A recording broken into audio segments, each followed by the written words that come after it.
안녕하십니까. 반갑습니다. 안종현입니다. 경매로 낙찰된 부동산이 또다시 경매시장에 나오는 경우가 있습니다. 1차 경매 사건, 2차 경매 사건으로 진행이 되는데, 이러한 유형의 경매 물건은 상당히 조심하셔서 접근하셔야 합니다. 본 영상물의 부동산은 경매로 4번 나온 경우입니다. 즉 1차, 2차, 3차, 4차 경매 사건으로 진행이 되었습니다. 술 먹으러 가는 것도 아니지 않습니까? 보다 자세한 내용을 알고 싶으시면 본 영상물을 놓치지 마시기 바랍니다.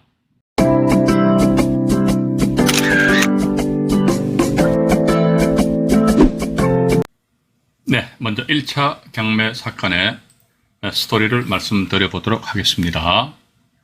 사건 번호는 통영지원 2014 타경의 7898호 강제 경매 사건입니다. 그리고 본 사건의 이제 사건 내역입니다. 전체를 펼쳐놓고 말씀을 드려보도록 하겠습니다.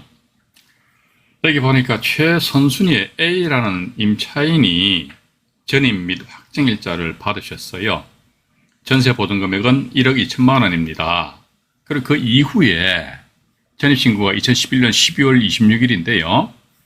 세무서에서 압류가 등기되고, 그 다음에 또 그 이후에 B 외 하니까 총 13명입니다. 이게 이제 등기부 등본상에 그 압류 등기돼 있어요. 13명이. 임금채권 가압류가 돼 있고, 그럼 또 그 한 넉 달 후에 보니까 C 외 해가지고요. 또 임금채권에 대해서 부동산 등기부 등본을 보니까 또 가압류 등기가 돼 있어요.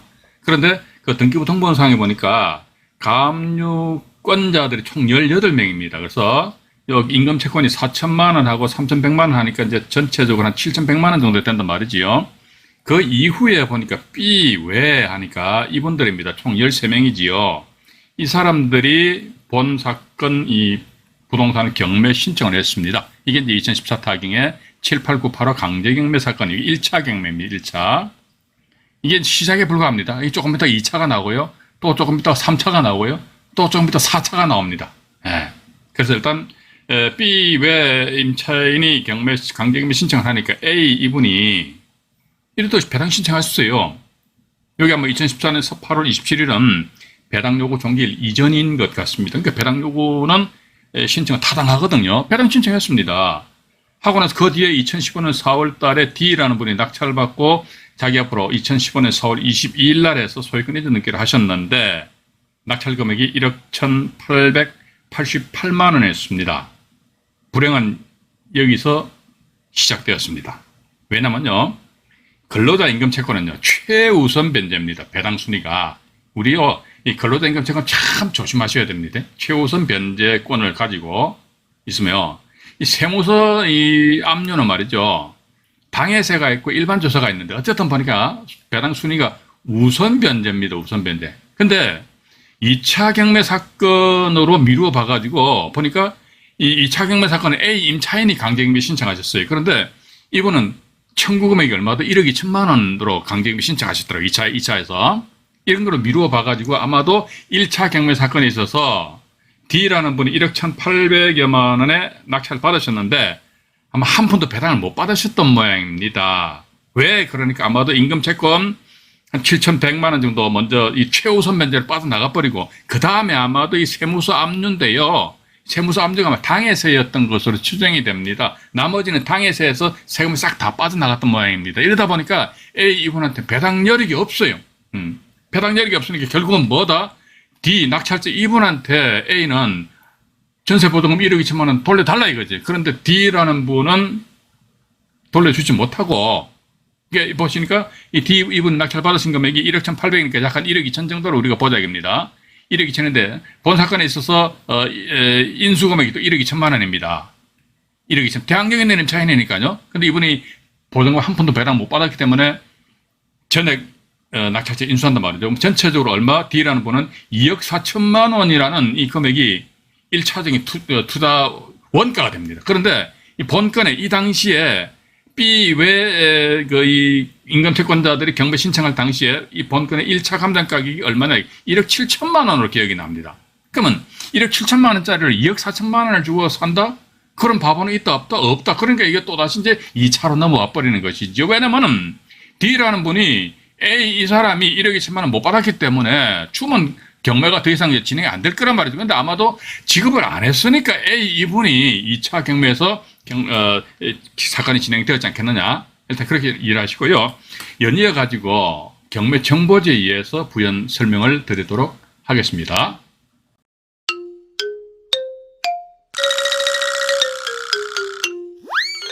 이 차 사건 경매 정보지 내용입니다. 간단하게 말씀을 드리겠습니다.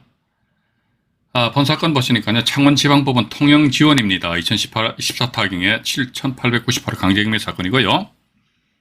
경남 거제시 상동동에 소재하는 덕산 3차 베스트 타운 307동 1305호에서요. 전용 면적이 18평입니다. 이게 통칭 23평형으로 이제 불려지고요.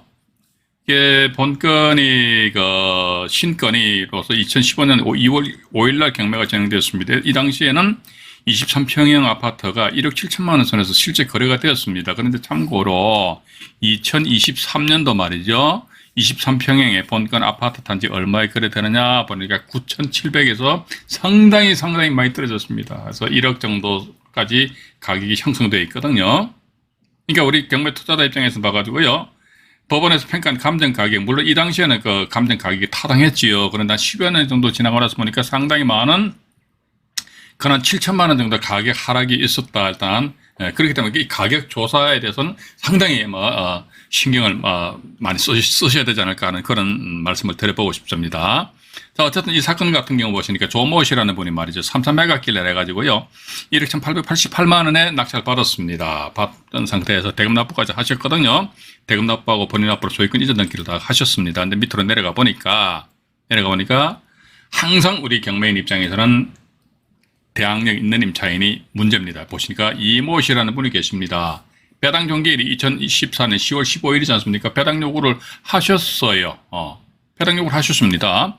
근데 대항력이 있단 말이죠. 전세보증금 1억 2천만 원이잖아요. 그죠? 여기서 보니까 뭐가 문제냐? 요게 세무서입니다. 세무서에서 압류 등기를 하고 요 가압류 두 건이 보면 말이죠. 요겁니다. 죄송합니다. 가압류 두 건. 여기 보니까 4천만 원, 3천만 원 이렇게 되어 있었습니다. 이게 이제 근로자 임금 채권입니다. 자, 그런데 경매 결과 보니까 아마 조세 채권하고요. 근로자 임금 채권이 다 배당 받아가고 나서 이게 이분 같은 경우는 배당 순위에 밀려버린다는 것이죠. 왜냐면요. 여기 경매 정보제도 나와 있습니다만 주택 같은 게 소액 배당은 4천만 원 이하 1,400만 원인데 이분 같은 게 1억 2천만 원이니까 최우선 변제 대상이 전혀 안 된다는 겁니다. 그런데 보니까 조세 채권 같은 경우는 우선 변제 또 근로자 임금 채권 같은 경우는 최우선 변제 이런 식으로 이제 우리 이해하셔야 되거든요. 자, 이러다 보니까 아마 이 조세 체납에 따라 압류 등기가 된 것이 보니까 요 내용이 아마 당해세연인 것 같았어요. 이러다 보니까 세금과 근로자 임금 채권 싹 다 배당 받아가고 나서 보니까 이 임차인 이모 씨는요, 자기 보증금 1억 2천만 원인데 이런 땡기는 한 푼도 배당을 못 받았습니다. 배당을 못 받았다 그러면요, 이분 같은 경우 낙찰자한테 대항을 할 수가 있으니까 낙찰자 조모 씨는 말이죠, 1억 2천만 원 주면 돼요. 1억 1,888만 원에 낙찰을 받았었죠. 그 다음에 1억 2천만 원을 추가적으로 인수하면 됩니다. 그럼 얼마입니까? 전체적으로 2억 3,888만 원이 돼버립니다. 근데 본건의 1차 감정 가격이 얼마입니까? 1억 7천만 원이잖아요. 그래서 아마도 이분 같은 경우는 대항력 있는 임차인의 보증금 1억 2천만 원을 지급을 하지 않고 이거를 나중에 어떤 2차적으로 어떤 다른 조치를 취했지 않겠느냐 하는 그런 생각을 가지게 됩니다. 연이어 가지고요, 2차 경매 스토리에 대해서 말씀을 드리도록 하겠습니다.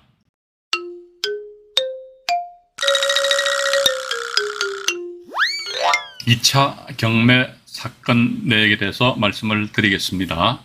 먼저 본 사건 전체 내역을 펼쳐놓고 말씀드릴게요. 자, 먼저 1차 경매와 2차 경매를 같이 표시를 했습니다. 먼저 2차 경매 내역인데, 2차는 이제 A라는 임차인이 강제경매 신청을 하셨거든요. 통영지원 2016 타경에 693호로 임차인 A입니다. 이분이 보니까 1차 사건에 있어서는 임금 채권자들이 강제경매 신청을 했어요. 그러니까 임차인 A는 법원에다가 배당 요구 종기일 이전에 배당 신청을 하셨습니다. 근데 그 이후에 D라는 분이 1억 1,888만 원의 낙찰을 받으시고, 이때 이 날짜에 아마 소유권이 등기하면서 같은 날짜에 이 건전한권이 설정되었는데, 이 건전한권자는 새마을금고입니다. 그런데 보니까 그 이후에 A라는 분이 임차권 등기를 하셨어요. 자, 우리가 한번 생각을 해보시지요. D라는 분이 낙찰을 받은 그 이후에 어쨌든 이 A라는 분은 대항력 있는 임차인인데 근로자 임금 채권하고 조세 채권이죠. 조세 채권자들이 전부 다 자기네들 채권액을 다 만족하고도 A 임차인이 자기 전세보증금 1억 2천만 원 전액을 다 충족을 한다면은 굳이 임차권 등기를 할 필요가 없지 않습니까? 그런데 임차권 등기를 했다는 것은 그러니까 아마도 임금 채권하고요, 조세 채권이 이 낙찰 금액을 전액 다 충당되다 보니까 대항력 있는 임차인 A한테는 보증금 1억 2천만 원인데 한 푼도 배당이 안 주어지니까 이 상태에서 A는 낙찰자 D한테 1억 2천만 원 줘. 안 주니까 원래 주택임차권 등기 같은 경우는 임대차 계약기간에 만료된 이후에는 임차인 단독으로 임차권 등기 명령 신청할 수 있습니다.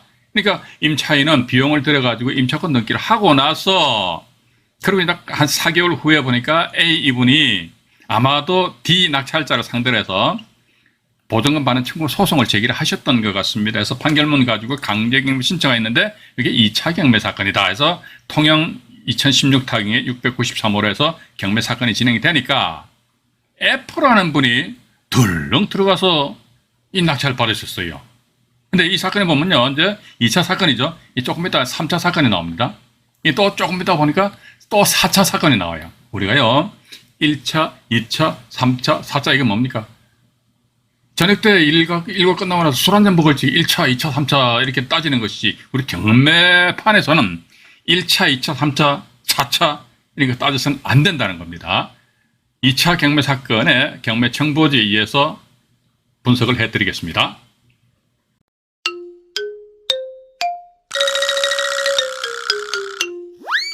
네, 2차 경매 청부지 내용입니다. 창원지방법원 통영지원 사건이죠. 2016 타경에 693호 이렇게 나와 있고요. 본 사건을 보시게 되면은 일단은 2차 매각 기일날 해가지고 최모 씨라는 분이 1억 2,500만 원에 낙찰 받으셨거든요. 근데 이분들이 왜 1억 2,500만 원에 낙찰 받았는지 도대체 이해가 안 갑니다. 어쨌든 이 사건에 있어서 이모 씨는요, 임차인입니다. 대항력 1차 사건에 있어서 대항력 있는 임차인인데 1차 경매가 진행됨에 따라 가지고 이분이 법원이 공고한 배당요구 종기일까지 권리신고의 배당요구 신청서를 제출했거든요. 우리가 여기서 하나 기억을 반드시 하셔야 될 것은 말이죠. 임차인은 그 주택이 경매가 진행된다 그러면요, 권리신고 및 배당요구 신청서를 제출했죠. 그죠? 그러면 그 다음부터 끝납니다. 자, 권리신고 및 배당요구 신청서를 제출하였는데 대항력 있는 임차인입니다. 이 사람이 자기 보증금 전액을 다 배당 못 받은 상태에서 이게 또다시 경매로 넘어간다 했을 적에 그럼 나중에 임차인이 나 또다시 권리신고 및 배당요구 신청서 제출해봤자 우선 변제권이 인정이 안 되기 때문에 자칫 잘못하면요, 2차 사건에 있어서 낙찰자는요, 덤탱이를 쓸 그런 여지가 없지 않아 있을 수 있기 때문에 대단히 조심하셔야 된다는 것입니다. 자, 그런데 보니까 이 건에 있어가지고 최모 씨라는 분이 1억 2,500여만 원에서 낙찰을 받으셨는데 여기서 보니까 임차인 이모 씨라는 분이 청구금액 1억 2천만 원 자기 전세보증금이잖아요. 이게 1차 사건이 있어가지고 보증금 한 푼도 못 받았어요. 그런데 경매 결과 보니까 2차 사건이 있어가지고 약 한 1,000만 원 정도만 이분이 배당을 받았습니다. 그럼 나머지 1억 2,500만 원인데 좋습니다. 1억 2,500만 원에서 경매 비용 넉넉하게 생각해서 한 500만 원 정도를 경매 비용을 생각하다 이거죠. 그럼 한 1억 2천만 원 정도가 순수한 배당 금액이거든요. 여기에서 보니까 임차인 이분이 1,000만 원밖에 배당 못 받았다. 그러면 나머지 1억 1,000만 원은 누가 배당 받아갔을까? 이 건에 있어서 새마을금고 건전한권자가 배당을 받아갔다는 것입니다. 자, 여기서 보니까 밑으로 잠깐 내려가지고 다시 부연 설명을 드리도록 하겠습니다. 보시니까요, 여기 경매 청부지상에 매각 물건 명세상 조사된 임차인에게 없다고. 임차인은 아니지요. 그런데 일단 임차권 등기는 되어 있거든. 이분이 대항력 있는 임차인입니다. 그런데 보니까 이게 여기 저당권자 새마을금고입니다. 강제경매에서 이 임차인이 그 청구액 1억 2천만 원에서 경매 신청하셨거든요.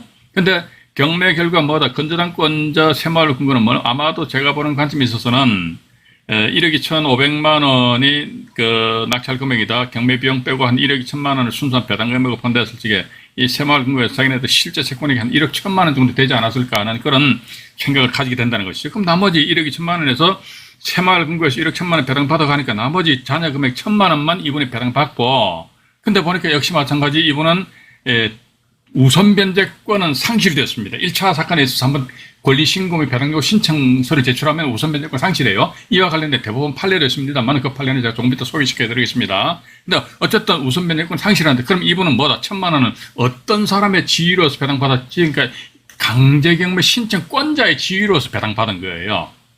그럼 나머지 1억 2천만 원에서 1천만 원을 배당받았다 그러면 나머지 1억 1천만 원에 대해서는 미배당, 미회수거든요. 그럼 이 1억 1천만 원에 대해서는 낙찰자한테, 이 사건 낙찰자가 1억 2,500만 원에 낙찰을 받았거든요. 근데 1억 1천만 원에 대해가지고 낙찰자한테 돌리도라고 할 수 있어요. 그럼 얼마입니까? 2억 3,500만 원이 된다는 겁니다. 이 물건 낙찰 받으신 분은요, 어쨌든 1차 취득원가가 2억 3,500만 원이 된다는 것이죠. 1억 1천만 원을 인수한다는 전제 하에서, 자, 그렇다면 위로 잠깐 올라가서 또 보겠습니다.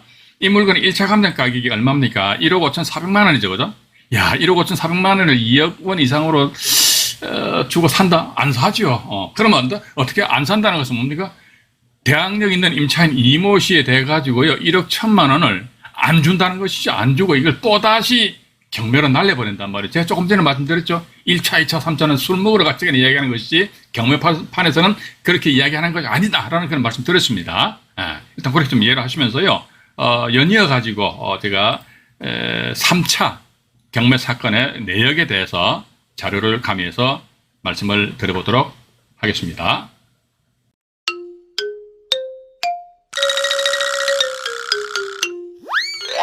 3차 및 4차 경매 사건 내역에 대해서 말씀드리겠습니다. 먼저 자료를 펼쳐놓고 말씀드리겠습니다.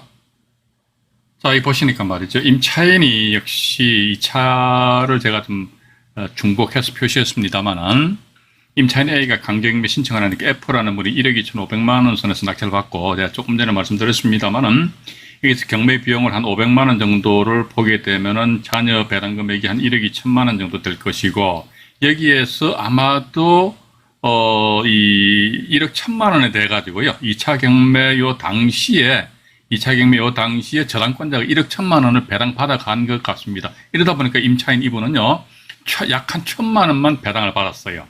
1천만 원을 배당 받았는데, 역시 F라는 분이 2차 사건에 있어서 낙찰을 받고 같은 날짜에 이것도 역시 마찬가지 그 새마을 금고입니다. 지건저당권을 설정하였고, 그 뒤에 보니까 약 한 2년여 후에 지건저당권자가 임의경매 신청하셨어요. 담보권 실행이죠. 이게 3차입니다. 3차인데 이게 보니까 사건 번호가 통영지원 2018 타경에 9298호 이렇게 됐습니다. 3차 경매 사건이 있어가지고요. 이게 아마 10차 매각기일인 것 같습니다. H라는 분이 낙찰을 받으셨는데요. 얼마에? 801만 원에 낙찰을 받았습니다.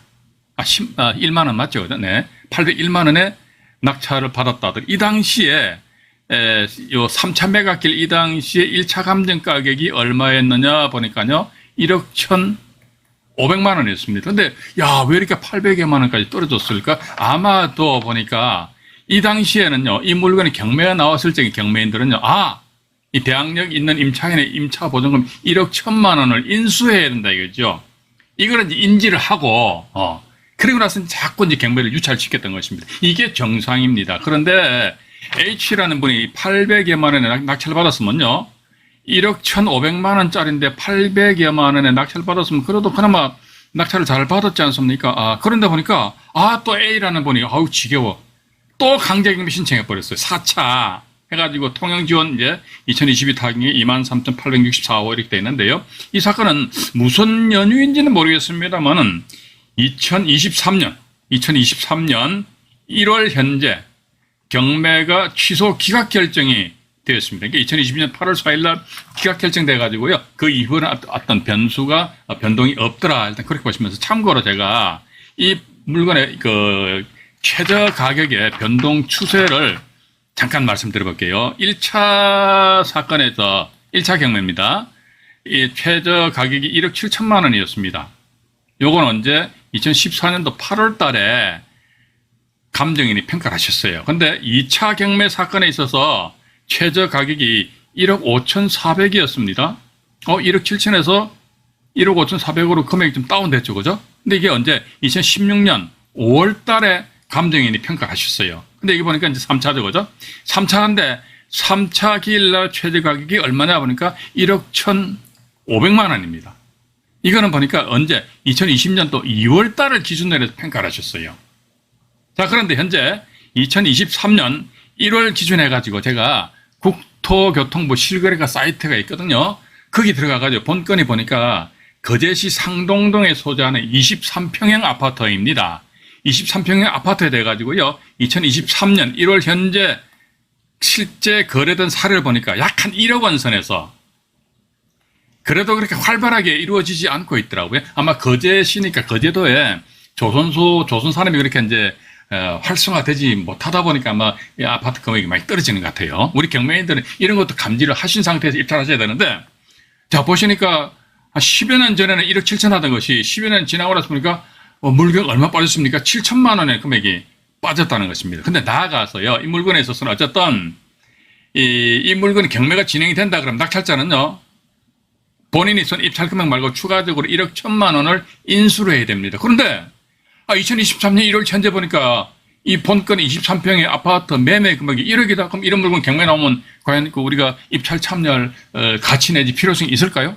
없지요. 이런 물건은 과감하게 고개를 돌리셔야 된다는 것이죠. 그런데도 이제 이렇듯이 뭐 입찰 들어가셔가지고 이제 이 낙찰 받으시는 분들이 간혹가다 계시다는 겁니다. 그래서 제가 보는 관점에서는 우리 경매인들은요, 조금 더 내공을 쌓으셔야 됩니다. 그리고 좀 경매 투자를 하시면 있어가지고요, 모르시는 부분이 있으면요, 주변에 경매 아시는 분들한테 나름대로 물어보고 나름대로 입찰 참여 여부를 결정하셔야 되지 않을까 하는 그런 말씀을 드리면서 이제 3차와 4차 경매 정보지에 의해서 연이어서 말씀을 드리도록 하겠습니다.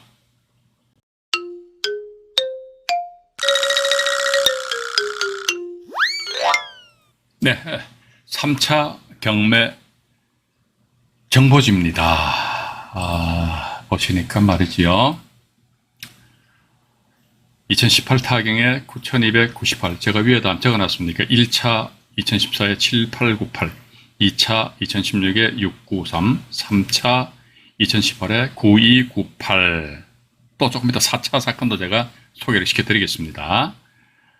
저는 면적이 18평이니까 23평형이죠. 그죠? 23평형이고, 현재 2023년 기준해가지고 1월 달입니다. 기준해서, 한 1억 정도 선에서 이제 거래가 이루어진다더라. 근데 보니까 근본에 3차 사건에 있어서 최저 가격 1억 1,500만 원이란 말이죠. 그죠? 이것도 이 당시 평가 금액보다 더 이제 매매 금액이 떨어졌지 않느냐 하는 그렇게 우리가 생각을 할 수 있거든요. 어쨌든 이 사건에 있어가지고는요, 네, 보십시오. 보니까 3차 사건에 있어가지고요, 기일 현황을 보시게 되면 대단히 화려합니다.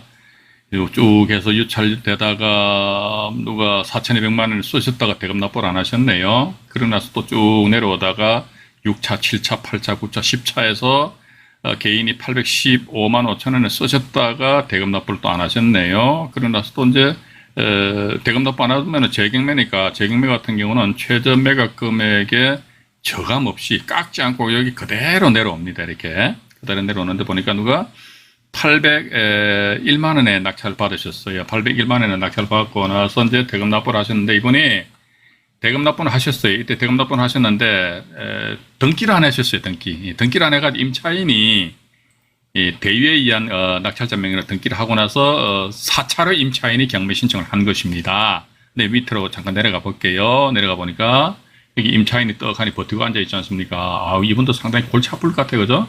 아파트 이게 뭐 남의 집에 전세로 들어갔는데 말이죠. 2011년도에 전입신고했는데, 아이고, 2023년도니까 본의 아니게 이 한 집에 뭐 10년 이상 이분들이 예를 들어가지고 직장이 다른 데로 이동이 됐다 그러면 이게 그렇지 않습니까? 그죠? 그래서 어쨌든 1억 2천만 원인데 여기서 보니까 나와 있죠. 임차인 이모 씨는요, 임차 보증금정에서 993만 2,354원은 아마 이미 배당받았다는 게 2차 사건에 있어서 배당받았어요. 요 현재 여러분들 보시는 이 정보 3차니까 이미 배당받았으며 남은 보증금에 대해서는 우선 변제권을 받을 권리가 없어 이렇게 나왔습니다. 왜냐면요, 제가 다시 아까도 말씀드렸습니다만은 경매가 진행되었을 때 임차인이 권리 신고하고 그다음에 배당 신청을 합니다. 배당 신청을 하면요, 한 상태에서 대항력 있는 임차인인데 자기 전세 보증금 다 받고 그냥 나가면 끝나버려요. 그런데 권리 신고 및 배당 요구 신청을 하였는데 자기 전세 보증금 다 못 받아버렸어요. 그럼 낙찰자가 안 주는 거야.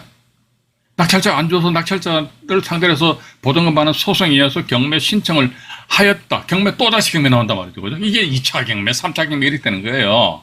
또다시 경매 나온다니까 또다시 경매 나오니까 임차인이 또다시 법원에다가 권리 신고 및 배당 요구 신청하더라도 이분은 이때 2011년 12월 26일자로 해서 전입 및 확정일자를 받았지 않습니까? 받았다 손치더라도 이것은 아무리 힘을 발휘하지 못한다는 거. 따라서 이런 경우 때로는 봐서 낙찰자는요, 이런 1차 이후에 2차, 3차, 4차 계속 넘어간다면요, 낙찰자는 그 대항력 있는 임차인입니다. 대항력 없는 임차인에 신경 쓰지 마세요. 대항력 있는 임차인의 보증금액은요, 그 2차 사건, 3차 사건 또는 4차 사건에 낙찰자가 덤탱이를 써야 된다는 거. 그 점을 반드시 우리가 유념을 하셔야 되지 않을까 하는 그런 생각을 가지게 된다는 것입니다. 이게 참고로 경매 정보지 등기 사항을 보니까 말이죠. 임차권 등기대행이 가처분은 말이죠. 이게 이분입니다. 임차권 등기에 대한 가처분이 임차권 등기 말소됐더라고요. 말소돼가지고요. 그래서 다시 이제 회복에 따른 가처분 하기가 큰 문제는 없습니다. 근데 문제는 뭐냐면요, 이 물건의 1차 감정 가격이 1억 1,500만 원인데, 1억 1,500만 원이란 말이죠. 그죠? 근데 보니까 대항할 수 있는 임차인의 인수금액 1억 1,000만 원인데, 그러면 1억 1,500에서 1억 1,000만 원 산술적으로 빼게 되면 500만 원이잖아요. 그죠? 500만 원 내가 낙찰 받는다. 이건 아니지. 왜냐면 500만 원에 낙찰 받는다 하더라도 이건 있을 수가 없어요. 왜냐면 이 물건의 1차 감정가, 현재 매매 금액이 2023년 1월 매매 금액이 1억 원인데, 1억 원인데 1억 1,000만 원 이상으로 이건 말이 안 되지 않습니까? 따라서 이런 유형의 물건은 입찰 참여를 하셔서는 안 해야 된다라는 그런 말씀을 드려보면서 연이어가지고 4차 경매 사건에 대해서 간단하게 말씀드릴게요. 이 건 같은 경우는요, 경매가 신청되었다가 4차가 이제 2022 다하경에 23,864호 사건입니다. 해다가 경매가 이제 취소 기각 결정이 나버렸어요. 그러니까 임차인 이분이 보니까 청구액이 더 늘어나 버렸어요. 그러니까 원래 이분의 전세 보증금 1억 2천만 원인데 1,000만 원을 배당받았으니까 나머지 1억 1,000만 원이잖아요. 그죠? 근데 이 물건에 만약에 경매가 진행되어가지고 이 물건 내 낙찰 받는다 그러면요, 낙찰자는 이분의 전세 보증금 1억 1,000만 원 선에서만 인수하면 끝납니다. 그 나머지 차녀 금액을 얼마나 왜 그러냐 이거지. 약 한 4천만 원, 4,400 정도가 차익이 있지 않습니까? 이건 뭐지? 그러니까 아마도 이분은 이 집에 살면서 전세 보증금 반환 지연에 따른 지연 이자라든지 또는 소송에 따른 소송 비용이라든지 부대 비용 전부 다 합친 금액이 이 금액이지 않겠느냐 이렇게 이제 미루어 이제 짐작을 할 수 있다는 것입니다. 근데 짐작하는 것은 짐작하는 것이고 과연 우리 투자자 입장에서는 이 물건에 대해서 과연 입찰 참여를 할 그런 가치가 있겠는가? 가치가 없다. 가치가 없으면은 과감하게 손절하는 것이 현명하다. 그런 말씀 드리면서 이제 참고로 이 사건과 관련해 가지고요, 1차 사건에 있어서 대항력 있는 임차인이 보증금 전액을 다 배당 못 받았을 적에 2차로 다시 경매로 넘어갔을 적에는 과연 어떻게 되는지에 대해서는 대법원 판례를 가미해서 말씀을 드려보도록 하겠습니다.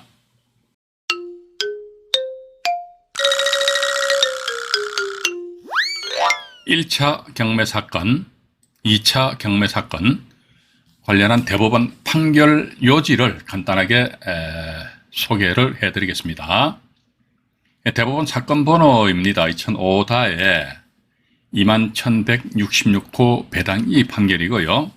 여기서 이제 우리가 지금까지 1차, 2차, 3차 이렇게 공부들 하셨단 말이죠. 보니까 1차 경매, 그러니까 당에 하나의 부동산입니다. 이 부동산이 말이죠, 경매로 처음 넘어왔다. 1차입니다.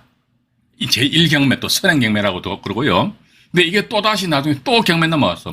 이 제2경매, 2차 경매, 후행경매 이렇게도 표현한단 말이죠. 근데 보니까 여기서 주택임대차 보호법상의 대항력과 우선변제권의 두 가지 권리를 함께 가지고 있는 임차인이 우선 변제권을 선택해가지고, 그러니까 임차인이 살고 있는 그 주택이 경매가 진행 중이니까 이 1차 경매란 말이죠. 임차인이 배당 요구를 했답니다. 배당 요구를 하였는데 보증금 전액을 배당받을 수 없었을 때다. 이게 대항력 있는 임차인인데 경매 절차상에 있어서 배당 요구를 했습니다. 그런데 자기 보증금 전액을 다 배당받지 못했단 말이죠. 만약에 이분의 전세 보증금액이 한 2억 정도 되는데 배당 요구 결과 뭐 한 5천만 원밖에 배당을 못 받았단 말이죠. 그럼 나머지 1억 5천만 원에 대해서는 낙찰자가 인수를 해야 됩니다. 낙찰자가 인수를 해야 되는데, 그런데 낙찰자가 인수를 안 했겠지요. 안 하니까 여기 보시니까 임차인이 일단 배당 요구를 하면요. 여기 보시면은 임차인의 우선 변제권이라는 것은요, 배당 절차에 참여할 수 있는 그런 권리다. 일단 그렇게 보시면 됩니다. 변제가 뭡니까? 배당받는 권리지 않습니까? 그렇기 때문에 우선 변제권은 경락으로 인해서 소멸한다. 그러니까 즉 1차 사건에 있어서 임차인이 배당 요구를 해버렸어요. 그러면은 우선 변제권은 빠이빠이 끝나버려요. 제가 조금 전에도 말씀드렸습니다만 임차인이 주택이 경매가 진행 중인데 법원에다가 권리신고 및 배당 요구 신청을 하였네. 이렇게 하게 되면요, 이래서 한 번만 딱 써먹으면 끝납니다.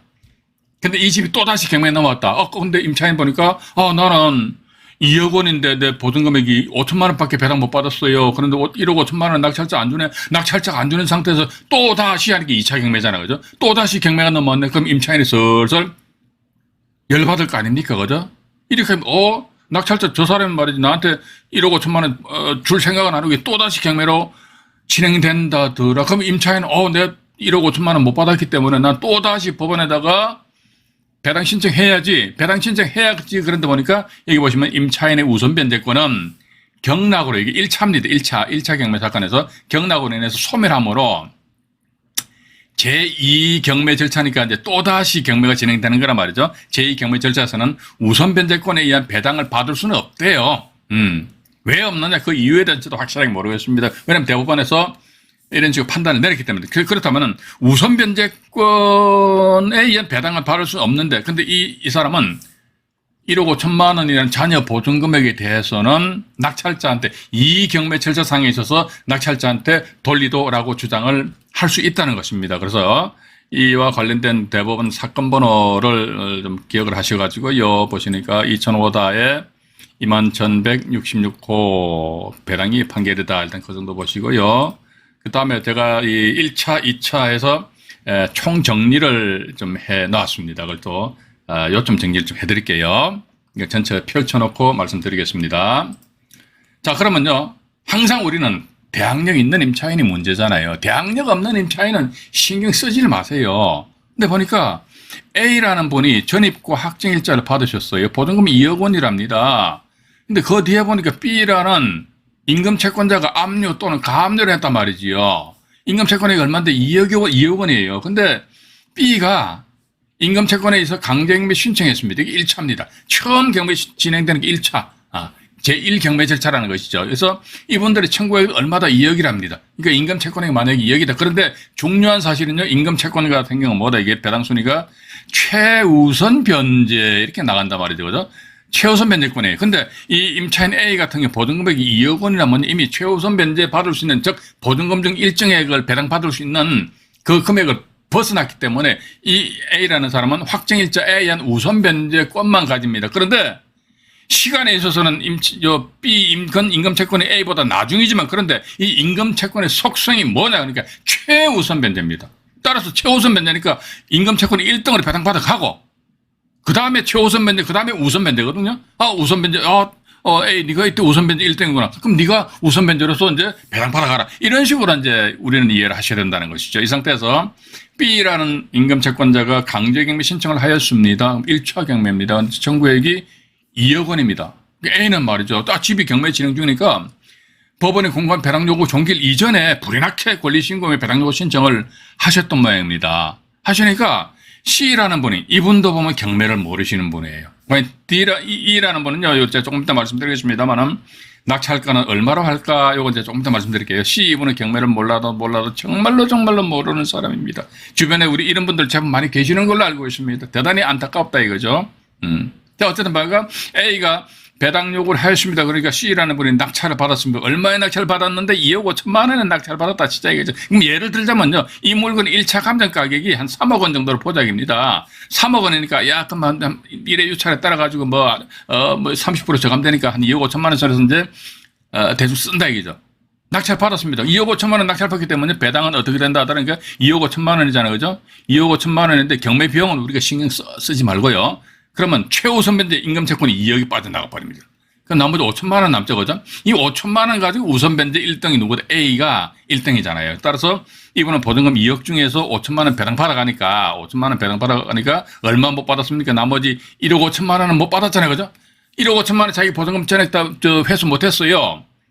회수 못한 상태에서 C라는 분이 말이죠. 어떻게 보면은 이분은 낙찰 받은 것 동시에 건저당권을 이런 경우가 비일비재합니다. 예를 들자면요. 낙찰 금액이 뭐 한 돈 천만 원 정도 된단 말이죠. 근데 건전한권 설정 금액이 뭐 7천만, 8천만 원, 1억 정도 이렇게 됩니다. 근데 거의가 이 건전한권자는 개인이 건전한권 설정해요. 이런 것으로 미루어 봐가지고 제가 볼 때는 C와 D는 지극히 친한 사이다. 아는 사이다. 저는 그렇게 제가 추정을 하고 있는데 어쨌든 봐가지고요.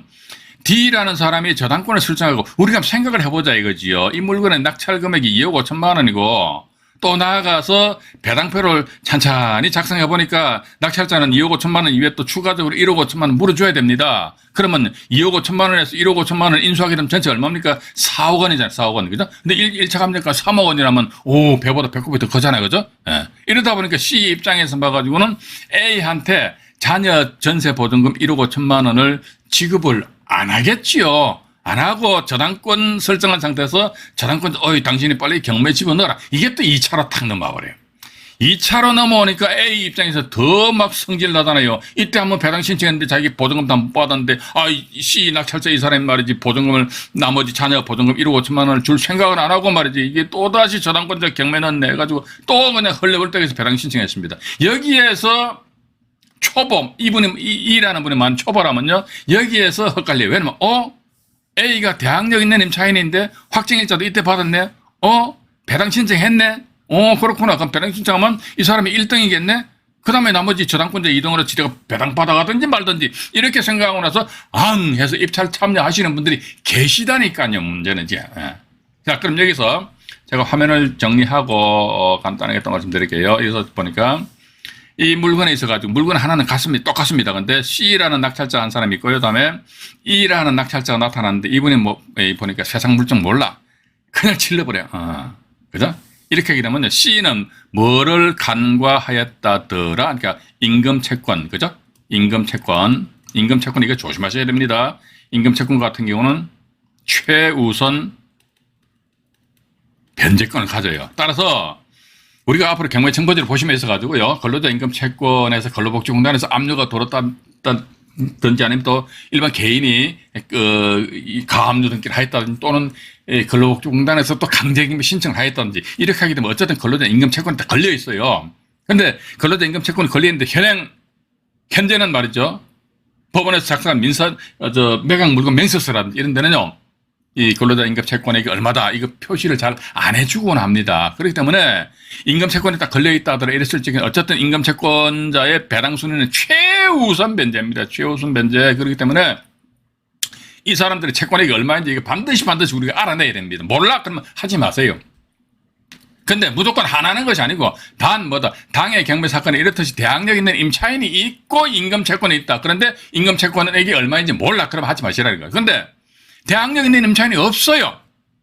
없습니다. 그럼 임금채권에 있다. 그럼 이런 거 하셔야 괜찮습니다. 왜냐면 임금채권자가 다 받아가더라도 대항력 있는 임차인이 없다면 뭐죠? 낙찰자가 인수해야 되는, 낙찰자가 부담을 해야 되는 그런 임차인이 있다 없다? 없지 않습니까? 그렇기 때문에 큰 문제는 없지 않느냐. 일단 그렇게 보시는데 C라는 분은 죄송합니다.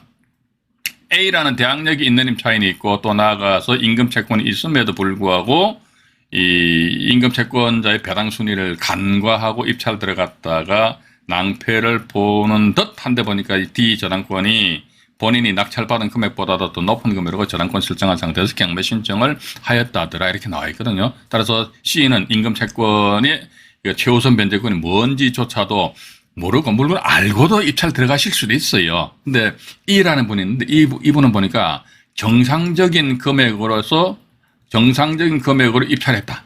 아니면 또 이제 반대로 비정상적인 금액으로 입찰했다. 만약 정상적인 금액으로 입찰하였다 하더라 이랬을 때 이분은 말이죠.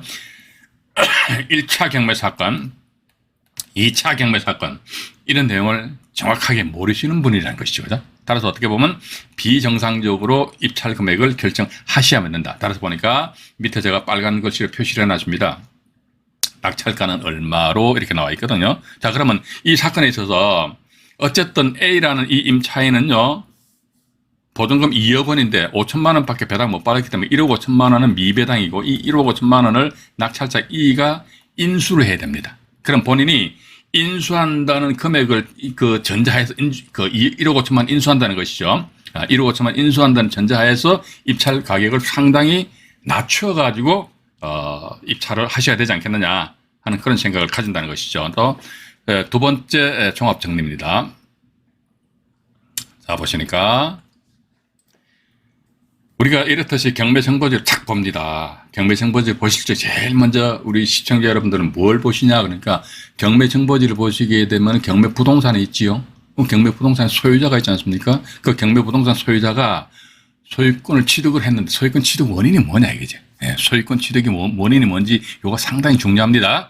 소유권 취득 원인이 뭔지를 반드시 확인하셔야 되고 또 두 번째 보니까 소유권 취득 원인을 또 보니까 이거 또 강제 경매 또는 임의 경매로 하는 매각입니다. 매각. 한마디로 이 경매 부동산 소유자가 경매 절차를 통해서 소유권을 취득했다. 그럼 이게 1차 경매 되는 거예요. 1차. 근데 이게 또 경매 나왔단 말이죠. 그죠? 이게 2차가 되는데 2차 경매인데 이때는 뭐다? 경매 부동산 소유자가 낙찰 받을 당시 이때 낙찰 받을 당시에 이 경매 부동산 소유자에게 대항할 수 있는 임차인이 있었는지, 만약 대항할 수 있는 임차인이 없다 그러면 이렇게 뭐 1차, 2차 이렇게 복잡하게 접근할 필요도 없어요. 그런데 대항할 수 있는 임차인이 있었는지, 있었다. 이렇게 하게 되면 1차 경매에 있어서 대항력 있는 임차인이 배당 요구입니다. 배당 신청을 했는지 안 했는지 그걸 확인하자. 만약에 배당 신청을 하였다. 그러면요, 제가 또 말씀 안 드렸습니까? 임차인 같은 경우 주택이 경매가 진행될 적에 배당 신청을 해버려서 딱 한 번만 써먹을 수 있습니다. 나중에 이게 또다시 경매 넘어오니까 나 또 배당 신청해야지. 법원에서 받아는 주는데 배당 신청 효력이 있다 없다? 없습니다. 그러면 결국은 그 임차인이 그것도 이제 1차 사건에 있어서 낙찰자에게 대항할 수 있는 임차인이 반환받지 못한 보증금액은 2차 사건에 있어서 낙찰자가 덤탱이 써버린다는 거예요. 그죠? 그런 측면에서 가지고 매각 경매를 통해서 이 부동산 취득하였다 이랬을 적에는 그 당시에 대항력 있는 임차인이 있었는지 확인해 보시고 만약에 그 사람이 배당 신청하였는지 배당 신청을 하였다더라 그러면 우리 이렇게 생각하십시오. 1차 사건에 있어서 대항력 있는 임차인이 배당 신청하였다더라 그럼 2차 사건에 있어서 배당 절차 참여는 못합니다. 그럼 반대로 1차 사건에 있어서 배당 신청을 안 했어요. 안 하면은 2차 사건에 있어서는 배당 신청을 할 수가 있습니다. 그러면 어떻게 보면은 낙찰자한테 유리하다는 거예요. 왜냐면 임차인은 본인이 살고 있는 임차주택 경매가 진행 중이다. 경매 진행 중인 상태에서 배당 신청은 딱 한 번만 써먹을 수 있다라는 그런 말씀 안 드렸습니까? 근데 1차 사건에서 배당 신청 안 했어요. 그러면 권리신고및 배당 요구 신청을 안 써먹었잖아요. 그죠? 이 상태에서 이게 또다시 경매가 넘어오네. 그럼 어떻게 2차 사건에서 이분이 만약에 배당 신청을 하였다더라 그러면 어떡합니까? 배당 절차에 이분이 참여를 할 수가 있다. 일단 그렇게 보시면서요. 또 마지막으로 전체적으로 한번 정리해 드릴게요. 이게 나와 있네요. 만약에 1차 경매에서 대항력 있는 임차인이 배당 신청을 하였는데 있잖아요. 대항력 있는 임차인이 배당 신청을 했는데 또다시 경매 2차입니다. 또다시 경매가 나오는 거예요. 또다시 경매가 나오는데 보니까 1차 경매에 대항력 있는 임차인이 있었다면은 그럼 결국은 뭡니까? 1차 사건에 있어서 대항력 있는 임차인이 있었는데 이게 경매가 두 번째 또다시 경매 나왔다. 근데 또다시 그 임차인이 나타났다면은 결국은 1차 사건에 있어서 그 낙찰자가 임차인한테 보증금액을 지급하지 않았다는 거예요. 그러면 2차 경매 사건의 낙찰자는 임차인의 보증금 전액입니다. 전액을 인수하여야 한다. 이런 점을 감안하셔가지고요. 이번 영상물은 제가 1차, 2차, 3차, 4차에 걸쳐가지고 사건이 진행된 그런 사례에 대해서 말씀드렸습니다. 이러한 유형의 물건들이 간혹 가다가 나온다는 것이죠. 또 때로는 봐가지고요. 1차 사건에서 고의로 대항력에 있는 임차인 물건 낙찰받아가지고 그 임차인의 보증금을 지급을 하지 않고 저당권을 설정해서 다시 2차로서의 경매를 날려버리는, 그렇게 좀 착하지 않은 그런 경매인들도 제가 알기로는 좀 계시는 걸로 알고 있습니다. 그럼 우리 순수한 우리 경매인들 입장에서 봐가지고요, 2차 사건에 있어서 그런 함정에 빠지지 마시라는 측면에 있어서 이 영상물을 제작하였습니다. 참조하셔가지고요, 좋은 결과를 기대해 봅니다. 네, 고맙습니다.